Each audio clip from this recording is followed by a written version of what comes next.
Ich sollte mehr Wasser trinken. Wenn ich meiner Frau sage, dass ich Kopfweh habe, wenn ich meiner Frau sage, mein Rücken tut weh, wenn ich sage, hey, mir ist so ein bisschen schlecht, wenn ich sage, mein Knöchel ist irgendwie verstaucht, die Frage ist immer, hast du Wasser getrunken heute? Oder wie viel Wasser hast du getrunken? Jetzt, ich habe jahrelang sehr, sehr genau meinen Wasserkonsum sagen, weil ich eigentlich ausschließlich Wasser getrunken habe, das durch einen Siebträger durchgeht, gemahlenes Kaffeepulver dazwischen. Und dann konnte ich meine Espresso-Shots zählen, die ich am Tag getrunken habe, und wusste, heute habe ich so viel Wasser getrunken. Weil das war der einzige Wasserkonsum, den ich lange gemacht habe. Ich bin am besser werden. Von dem her danke vielmals, Sarah, dass du mir am helfen bist, ein bisschen mehr zu trinken.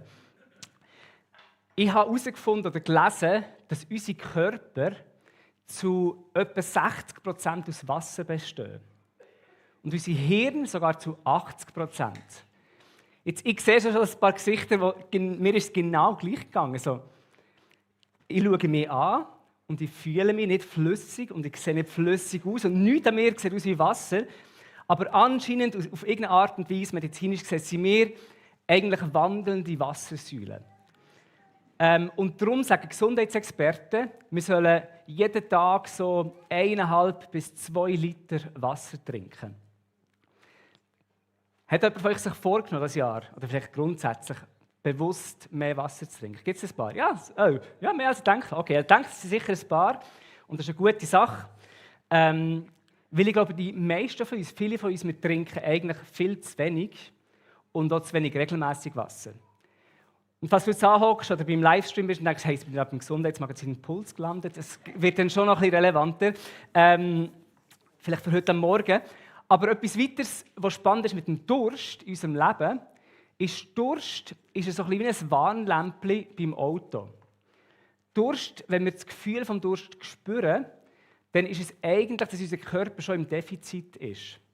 Also es ist nicht, dass wir, wenn wir den Durst spüren, sind wir schon im Defizit. Und dann ist es wichtig, dem Aufmerksamkeit zu schenken.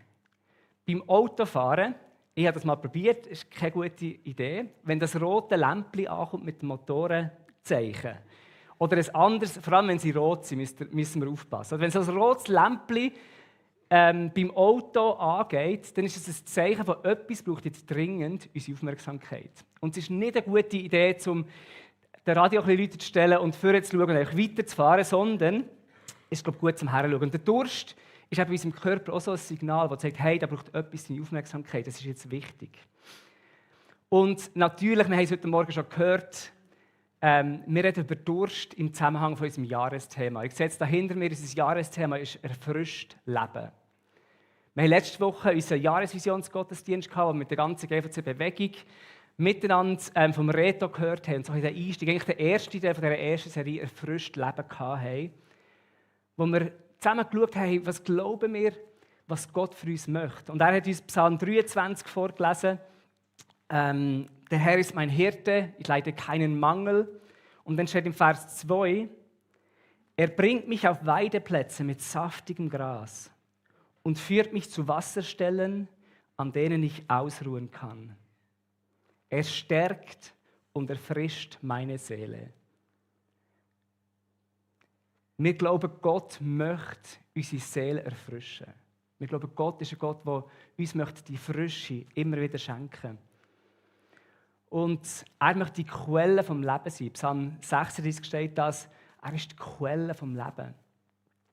Und obwohl Gott das möchte, ich weiß nicht, wie es euch geht, ist unsere gefühlte und die Realität, die wir erleben, manchmal ist so anders. Unsere Welt, unser Leben ist so hektisch und so voll und so gestresst und so trocken manchmal, oder?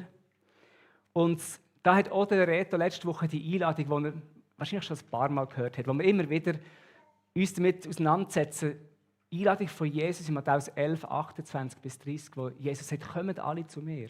Kommt zu mir, wenn ihr euch abmüht, wenn ihr beladen seid. Und ich möchte euch erfrischen.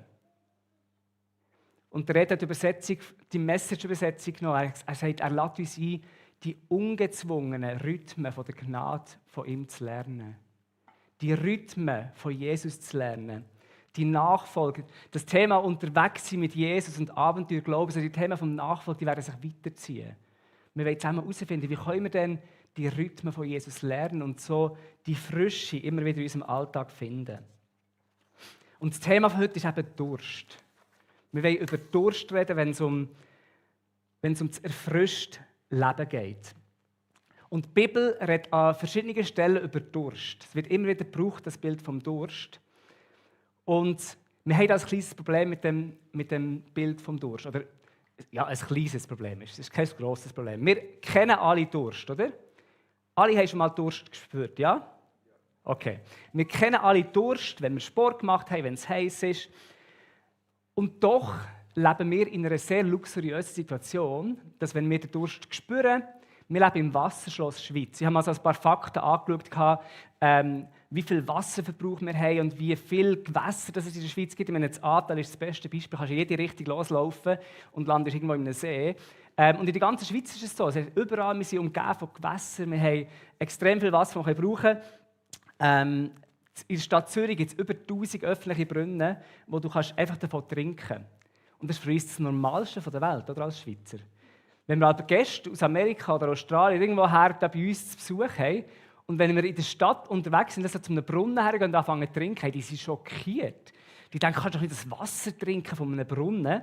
Aber wir leben in einem Umfeld im Wasserschloss Schweiz, wo es einfach so viel Wasser hat. Und wenn wir Durst haben, haben wir meistens nicht weiter. Dann gehen wir hinten zum roten Kühlschrank, holen uns ein Getränk oder gehen zum Wasserhahn und lassen ein bisschen Wasser raus. Und darum ist der Vergleich zum Durst, vielleicht verstehen wir so die Kraft und die Wucht von dem Durst, den die Bibel manchmal beschreibt, nicht ganz gleich. Und ich möchte euch einladen, so ein bisschen mental 2'000, 3'000 Jahre zurückzuversetzen in eine Kultur, die in der Wüste oder in der Nähe der Wüste unterwegs ist und wo Wasser eben nicht einfach eine Selbstverständlichkeit ist, sondern was eine Realität ist, die zum Überleben wichtig ist. Und dann lesen wir so einen bekannten Psalm wie Psalm 42, wo steht, wie der Hirsch nach frischem Wasser lechzt, so lechzt meine Seele nach dir, o oh Gott. Meine Seele dürstet nach Gott, ja nach dem lebendigen Gott. Also der Psalmist braucht das Bild von dem Tier, das nach Wasser lechzt. Und ich habe mir das immer so beim Lesen so vorgestellt, so das Reh im Ahrtal, da unten irgendwo am Strassenrand, wo man manchmal sieht, wo so ein bisschen Kratzen im Hals hat und denkt, an welches Bächli gehe ich jetzt trinken? Oder? Das ist so ein bisschen das Bild, das ich so ein bisschen hatte, eben als Schweizer. Aber wenn man sich vorstellt, so ein Tier in der Wüste, und das Wort lechzt, das könnte man übersetzen mit Stöhnen oder Schreien. Also es ist nicht ein Tier, das denkt so, ich spüre so ein bisschen einen leichten Durst, sondern es ist ein Tier, das existenziell bedroht ist. Und der Psalmist vergleicht unseren Durst nach Gott mit so einem Tier. Er sagt, wir haben Sehnsucht, wir haben Durst in unserer Seele, die ungestillt sind. Und unsere Seele hat Bedürfnis. Oder zum Bild vom Psalm 42 zu brauchen, das wir jetzt gerade gelesen haben, unsere Seele schreit. Unsere Seele stöhnt und lechzt nach Gott. Nicht nur unser Körper braucht regelmäßig eine Erfrischung, sondern eben unsere Seele hat auch Durst. So wie unser Körper Durst hat, hat unsere Seele Durst. Und sie schreit nach Annahme, nach Bedeutung, nach Liebe, nach Sicherheit. Und ich glaube, wir kennen das alle, das Gefühl, dass wir eine schreiende Seele haben, dass wir Durst in unserer Seele drin haben. Und ich glaube, ich möchte heute uns sagen, und ich glaube, dass, was die Bibel uns sagt, ist, Durst ist etwas Gutes. Es ist gut, dass wir diesen Durst haben in unserer Seele. Es ist gut, dass wir immer wieder spüren, dass uns etwas zu Gott zieht. Es ist so ein bisschen wie eben das Lichtli, das Warnlämpchen im Armaturenbrett von unserer Seele, das zeigt, hey, da braucht etwas deine Aufmerksamkeit. Und es kommt nicht gut langfristig, wenn wir es probieren abzukleben und zu ignorieren und weiterzufahren, sondern das braucht jetzt unsere Aufmerksamkeit und es soll uns zurückziehen zu den Quellen. Und ich habe bei dem Tier in der Wüste dann an das Kamel müssen denken von unserem Weihnachtsmusical. Die da waren mit den Kindern und Teenies, das Christmas Musical war so gut. Und Kamele sind faszinierende Tiere. Und ich habe das nochmal schnell recherchiert, ob das wirklich ein Fakt ist oder ob man das einfach so immer wieder gehört und sagt. Aber es ist tatsächlich so, dass Kamele riesige Mengen Wasser trinken. Ich glaube, über 100 Liter innerhalb von wenigen Minuten. Und können nachher zum Teil, je nach Wetter und Umständen, können die wochenlang ohne Wasserkonsum auskommen. Und ich glaube, manchmal probieren wir ein bisschen Kamel zu sein, wenn es um unsere Seele geht.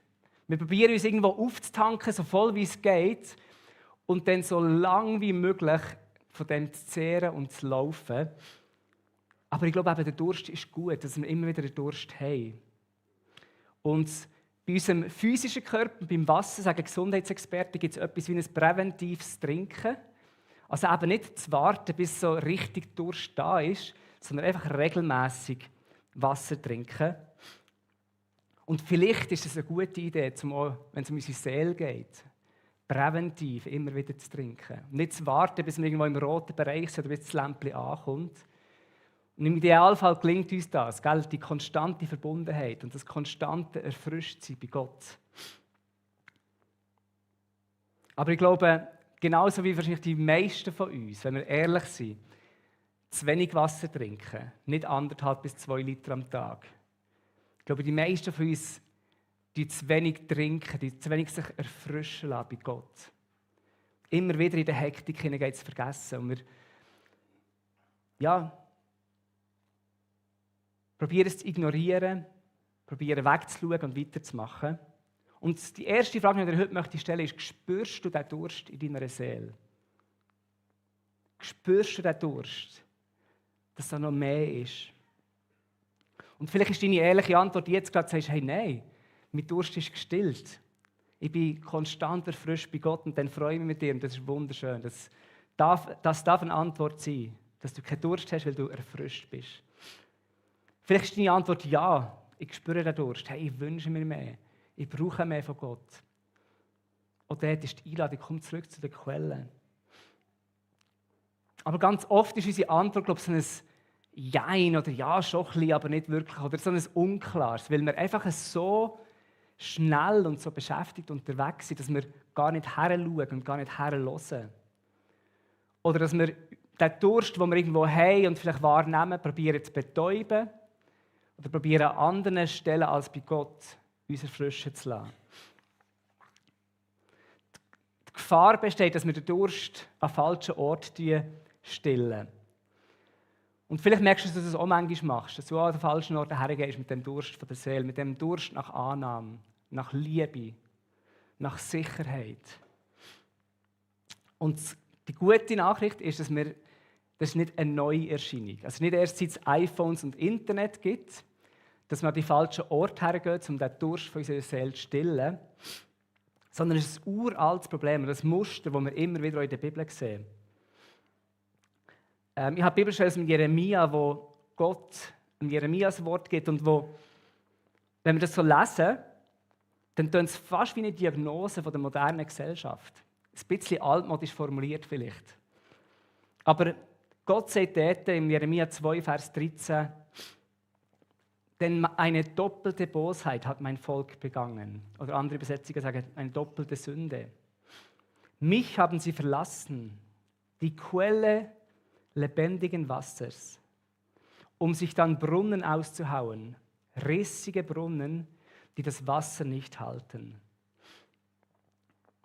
Und wir kennen wahrscheinlich die meisten von uns die Geschichte vom Volk Gottes ein bisschen. Wir haben letztes Jahr die Exodus-Serie gehabt, wo Gott sein Volk aus der Sklaverei befreit hat und Gott mit seinem Volk in das verheißene Land hineingeht, wo Milch und Honig fließt. Und die Geschichte ist so, dass Gott das Volk befreit hat, herbringt und relativ schnell, sogar schon unterwegs, fängt sich an, das Volk abzuwenden von dem Gott. Zu vergessen, was sie bei dem Gott haben, die Erfrischung, die er möchte geben. Und sie fangen an, anderen Göttern nachzulaufen. Und genau das redet eben der Jeremia und sagt, hey, ihr habt die Quelle verlassen und betet andere Götter an. Und er braucht das Bild von Quellen und Brunnen. Und das Wort Brunnen, das kann man als andere Übersetzung sind Zisternen. Das sind, ja, ich komme gerne noch darauf. Es ist nicht ganz so der Brunnen, den wir uns vielleicht vorstellen. Aber es ist so zwei Akte. Erstens, wir verlassen die Quelle vom lebendigen Wasser. Wir verlassen die Quelle. Und die Quelle ist der Ort, wo das Wasser immer fließt. Unabhängig vom Wetter. Ob es trocken ist, ob es schneit oder regnet. Wenn es schneit, ist es vielleicht vereist bei der Quelle. Aber irgendwie, die Quelle, das ist immer lebendiges Wasser. Das sprudelt von selber aus dem Boden aus. Es ist Grundwasser, das kühl ist und sauber ist. Und das Volk damals und wir heute sagen so oft so, nein, danke, zum Quellwasser, ich mache mir es lieber selber. Ich tausche Vertrauen, oder wir tauschen Vertrauen gegen Kontrolle ein. Anstatt auf Gott zu vertrauen und auf die Quelle, wollen wir lieber Sachen unter Kontrolle haben. Und dann das Zweite, was Jeremia sagt, ist, wir hauen Brunnen aus. Wir hauen uns Brunnen aus. Und eben ein Brunnen, das sind Zisternen, die zapft nicht in diesem Kontext nicht das Grundwasser an. Das ist nicht ein Loch, das zum Grundwasser geht, sondern es ist ein Loch, das in Fels hineingehauen wird. Mit viel Schweiß und Knochenarbeit wird im Fels innen ein Loch gemacht und es wird verputzt. Und dann wird probiert, das Regenwasser zu behalten, das es gibt. Also das Wasser ist lauwarm, abgestandenes Regenwasser. Wenn es nicht regnet, wird es austrocknen. Das ist der pure Stress, das Bild, das Gott da braucht. Und für was? Für abgestandenes Regenwasser. Und Jeremia setzt eins aber drauf und sagt, sie haben es nicht einmal. Sie sind noch rissig oben drauf. Und wir wollen so oft Sicherheit haben. Wir wollen alles kontrollieren, anstatt Versorgung von Gott zu empfangen und zu dieser Quelle herzugehen. Und ich habe mir überlegt, was sind denn so die rissigen Brunnen, wo wir vielleicht, du und ich, immer wieder hergehen mit dem Durst von unserer Seele. Und das sind so die üblichen Verdächtigen. Und doch möchte ich euch ermutigen, mal schnell euch darauf einzunehmen, zu überlegen, ja stimmt, ist es so ein Brunnen, wo ich immer wieder mit meinem Durst hergehe und möchte ihn stillen? Und der erste Brunnen ist der Karrierebrunnen. Kennen wir alle, oder? Irgendwie Erfolg beim Arbeiten oder das nächste Projekt oder die nächste Beförderung oder vielleicht, wenn du selbstständig bist, das nächste Umsatzziel oder was auch immer es ist, wo wir denken, hey, wenn wir das erreicht haben, der nächste Schritt, dann werde ich das Gefühl von Erfüllung in meiner Seele drin haben. Oder der Beziehungsbrunnen, wo irgendeine Beziehung, eine andere Person uns das Loch in unserer Seele füllen soll. Mit dem Druck soll umgehen, dass sie die sein, die unseren Durst stillen. Oder vielleicht der Konsumbrunnen, die nächste Ferien oder das nächste Gadget oder der Galaxus-Warenkorb, der voll ist. Es gibt so einen kurzen Dopaminschub, der aber nachher wieder nachlässt und wir uns genau gleich wieder leer fühlen. Also mir geht es immer so, wenn ich, ist jetzt schon länger her, aber wenn ich so ein neues iPhone bekomme oder so, denke ich immer so die ersten, was ist es, vielleicht 2 Tage, so, boah, wenn ich es vornehme, denke ich, boah, mega schön, mega cool. Und dann mit der Zeit merkst du, es ist einfach auch ein Knochen. Also es ist einfach wie jedes andere Handy. Aber so das Gefühl von das wird mir dann irgendwo die Erfüllung geben und zu merken, nein, es ist wie Salzwasser. Wir trinken es und es schmeckt vielleicht süß, aber es lässt uns genau gleich durstig. Oder klassisch der Ablenkungsbrunnen, oder? Wo wir gehen mit diesem Durst, um uns ein bisschen abzulenken und zu betäuben. Sei das Netflix, Social Media, Gaming oder was immer das für dich ist. Wo wir probieren, kurzfristig den Durst zu löschen oder uns abzulenken, zu betäuben, damit wir den Durst nicht spüren. Und der letzte Brunnen, der ein bisschen am grösser werden ist und mehr Platz einnimmt, ist so der Selbstoptimierungsbrunnen. Wo wir probieren, mit Achtsamkeit und vielleicht Sport und Disziplin und Ratgeberbüchern so den inneren Frieden und die innere Ruhe zu finden. Sowohl im christlichen wie im nicht-christlichen Kuchen ist das ein Ding, wo man anfangen kann, uns um uns selber zu drehen. Und das Gefühl haben, dort finden wir dann die Erfüllung. Aber schlussendlich verlassen wir uns auf unsere Disziplin und auf unsere Leistung, die wir machen können. Und bei diesen Brunnen ist alles das Gleiche. Es ist immer das Gefühl, man muss noch ein bisschen tiefer graben. Wenn ich noch ein bisschen tiefer grabe, dann kommt das frische Grundwasser. Aber wir sind konstant noch ein bisschen am Graben. Und irgendwie das Gefühl, ja, ab und zu finden wir ein bisschen abgestandenes, lauwarmes Wasser dort. Und ich möchte klarstellen, die Brunnen sind nicht schlecht. Oder die Brunnen schon, wenn wir mit dem Durst dahergehen. Aber die Sachen sind nicht schlecht. Das ist nicht das Schaffen oder ein Beziehungen oder selbst Ablenkung, irgendwo zu einem gewissen Grad, das sind Sachen, die wir dürfen machen, aber die niemals den Durst unserer Seele innen stillen können. Und warum ist das? Warum ist jeder Brunnen irgendwo nicht fähig, uns den Durst zu stillen? Der C.S. Lewis hat mal vor langer Zeit folgendermaßen beschrieben: Wenn ich eine Sehnsucht in mir finde, die keine Erfahrungen dieser Welt befriedigen kann, ist die wahrscheinlichste Erklärung, dass ich für eine andere Welt gemacht bin. Also wir sind gemacht für die Quelle. Wir sind gemacht für die Beziehung mit Gott. Wir sind nicht gemacht für Brunnen. Und der Durst ist nicht das Problem, sondern der Durst ist der Beweis dafür, dass wir eben gemacht sind für das. Und dass wir eben nicht einfach nur Materie sind oder nur physisch sind, sondern wir eben auch einen Geist haben. Und wir haben es schon diverse Mal gehört, ich glaube, die Spiritualität und das Bewusstsein, dass es da mehr gibt als nur das, was ich anlängen und sehen kann, das ist im Aufwärtstrend. Und mehr und mehr Leute merken, hey, da muss es doch irgendwo mehr geben. Und ich glaube, der Durst ist am Aufbrechen, was mega, mega schön ist. Die Frage ist, woher gehen wir jetzt mit dem Durst? Wo stillen wir den Durst? Und da kommt Jesus ins Spiel. Jesus im Johannes 4 ist an einem Brunnen mit einer Frau. Und vielleicht kennt ihr die Geschichte, es ist eine spannende Geschichte und ein bisschen kompliziert, weil sie einander nicht ganz verstehen. Der eine redet über das Wasser, der andere über das Wasser.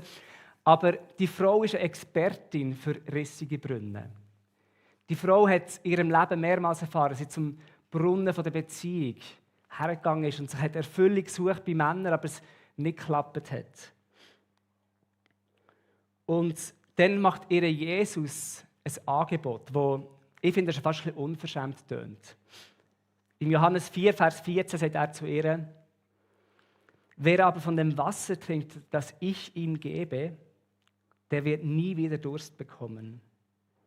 Dieses Wasser wird in ihm zu einer nie versiegenden Quelle, die ewiges Leben schenkt. Also Jesus bietet dieser Frau nicht einen Brunnen an, wo sie hergehen soll, sondern er bietet ihr eine Quelle an, wo in ihr innen wird anfangen zu sprudeln, wo in ihr innen wird zu dieser Quelle werden, die nie versiegt, die nie austrocknet. Und vielleicht fragst du dich ja, wie passiert denn das genau bei Jesus? Wie sieht denn das aus mit dieser Quelle? Dann musst du nächste Woche zurückkommen. Nächste Woche wird Joni mehr auf das eingehen. Wie kommen wir denn bei Gott? Was? Er wird alle Antworten nächste Woche geben, die ich heute nicht bringe. Nein, aber wir werden Stück für Stück entdecken, wie können wir denn tatsächlich die Frische bei Gott finden. Heute ist mir vor allem wichtig, noch mal das Bewusstsein zu machen, von hey, meine Seele hat Durst. Aber ich möchte euch doch schon mal etwas vorweggeben. Ist das okay? Gib mir schon mal etwas, dann kannst du nachher noch den Schaden in Grenzen halten nächste Woche. Und zwar tut der Johannes, der das Johannes-Evangelium geschrieben hat, tut später im Johannes-Evangelium, Johannes 7, erzählt er nochmal so eine Geschichte, wo Jesus über Durst und über Wasser redet. Und dort erklärt er gerade selber, was Jesus meint mit dem. Johannes 7, Vers 37 bis 39 sagt Jesus: Wer Durst hat, der soll zu mir kommen und trinken. Wer an mich glaubt, wird erfahren, was die Heilige Schrift sagt. Von seinem Innen wird lebensspendendes Wasser ausgehen wie ein starker Strom. Und dann sagt aber der Johannes, damit meint er den Heiligen Geist, den alle bekommen würden, die an Jesus glauben. Also der Heilige Geist ist nicht einfach eine abstrakte Energie, sondern der Heilige Geist ist die persönliche, erfrischende Gegenwart Gottes in deinem und in meinem Leben. Er ist das Wasser und er ist die Quelle. Und wir leben in dieser Spannung hin, und das werden wir nie ganz auflösen, das ist okay. Vom schon jetzt und doch noch nicht ganz. Jesus sagt in der Offenbarung 21, dass er unseren Durst wird endgültig stillen. Irgendwann wird der Moment kommen, wo wir so werden gesättigt sind und werden so gestillt sein von Jesus. Und ich glaube, jetzt schon, mitten im Stress, wenn der Chef nervt oder wenn die Kinder schreien, jetzt schon dürfen wir das immer wieder entdecken, wie der Heilige Geist uns zu dieser Quelle darf werden. Und doch ist irgendwie das Wetter von dieser gefallenen Welt oder die Hitze und die Wüste hinterlässt ihre Spuren in unseren Körper und Seele.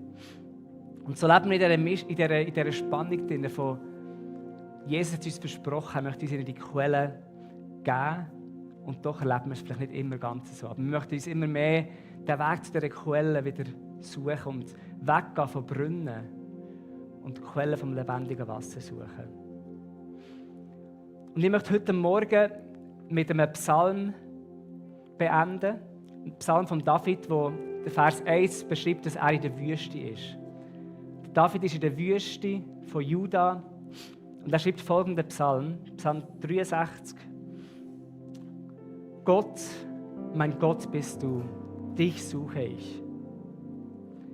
Wie ein Durstiger, der nach Wasser lechzt, so verlangt meine Seele nach dir. Mit meinem ganzen Körper spüre ich, wie groß meine Sehnsucht nach dir ist, in einem dürren, ausgetrockneten Land, wo es kein Wasser mehr gibt. Mit dem gleichen Verlangen hielt ich im Heiligtum Ausschau nach dir, um deine Macht und Herrlichkeit zu sehen. Denn deine Güte ist besser als das Leben. Mit meinem Mund will ich dich loben, ja, so will ich dich preisen mein Leben lang. Im Gebet will ich meine Hände zu dir erheben und deinen Namen rühmen. Deine Nähe sättigt den Hunger meiner Seele, wie ein Festmahl. Mit meinem Mund will ich dich loben, ja, über meine Lippen kommt großer Jubel. Nachts auf meinem Lager denke ich an dich. Stundenlang sinne ich über dich nach. So viele Male hast du mir schon geholfen und im Schutz deiner Flügel kann ich jubeln. Von ganzem Herzen hänge ich an dir und deine Hand hält mich fest. Ich möchte euch einladen, um euch bequem herzusetzen und vielleicht eure Augen zuzumachen. Und ich glaube, der wichtigste Moment heute Morgen ist, dass du darfst hören und empfangen, was Gott dir einlädt, was Gott dir möchte sagen. Ist es dran, den Durst wieder zu spüren, den Durst wieder zuzulassen? Oder möchte er dir einen löchrigen Brunnen zeigen, wo du immer wieder hergehst mit dem Durst? Und ich möchte einfach jetzt einen Moment Zeit nehmen und möchte den Psalm nochmal euch lesen und ihr dürft euch die Augen zubehalten. Und wenn irgendein Wort oder irgendein Satz euch anspricht, wo ihr merkt, hey, ja, ich glaube, das ist das, was ich heute mitnehmen möchte. Das ist das, was Gott mir einlädt, einen nächsten Schritt zu machen. Dann werden wir nachher eine Minute, 2 oder 2, 3 Minuten einfach ein bisschen Astrid am Piano haben und werden einen Moment haben, du kannst im Gebet das mit Gott besprechen. Du kannst ihn herlegen, darfst von ihm hören und einfach einen Moment haben, wo du mit Gott ins Gespräch kommst.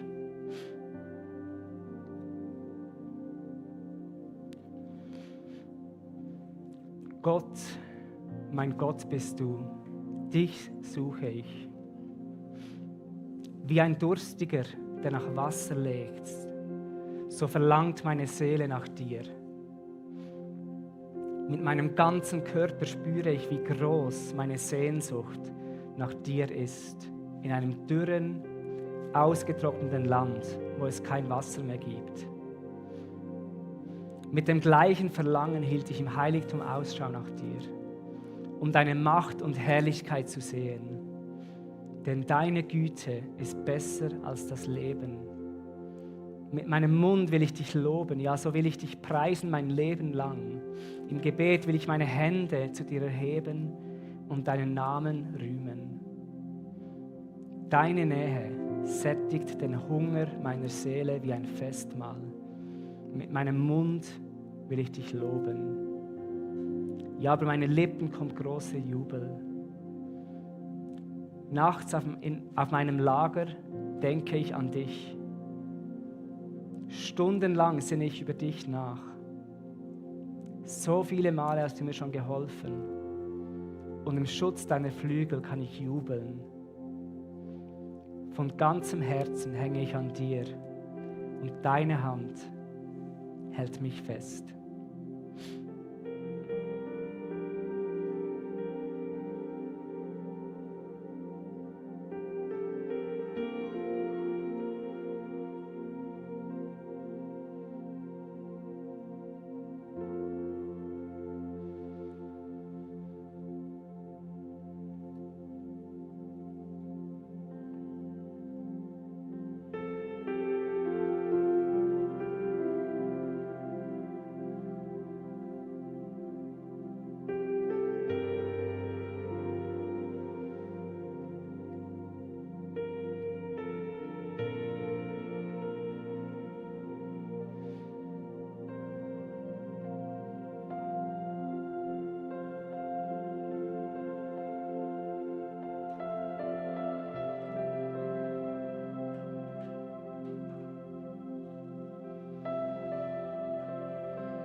Ja, liebender Vater, danke dir für die Psalmen, für die Geschichten, die wir immer wieder entdecken dürfen, dass du unseren Durst möchtest stillen, dass du unseren Hunger möchtest sättigen. Und Heiliger Geist, du weißt jeder Einzelne, du weißt, wo jeder Einzelne von uns dran ist und ob wir mehr Durst brauchen, ob wir mehr müssen uns wieder ausstrecken nach dir. Uns nicht betäuben zu lassen oder ablenken zu lassen, Brunnen, sondern zurückkommen zu der lebendigen Quelle.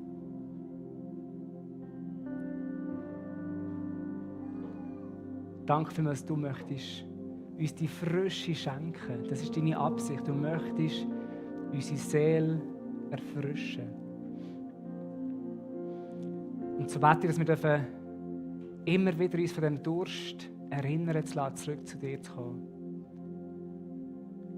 Immer wieder deine Nähe suchen, die uns sättigt.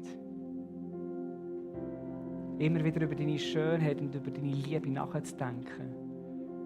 So wie es David beschreibt, wenn er sagt, dass er auf seinem Lager, in seinem Bett, immer wieder über deine Größe und über deine Herrlichkeit nachdenkt. Danke dir vielmals, dass du jeden von uns liebst, mit jedem von uns unterwegs bist, in unserem Tempo, da wo wir sind. Uns nicht müssen vergleichen mit anderen, aber immer wieder zurückkommen zu dir. Dass du den Durst stillen in uns. Amen. Amen.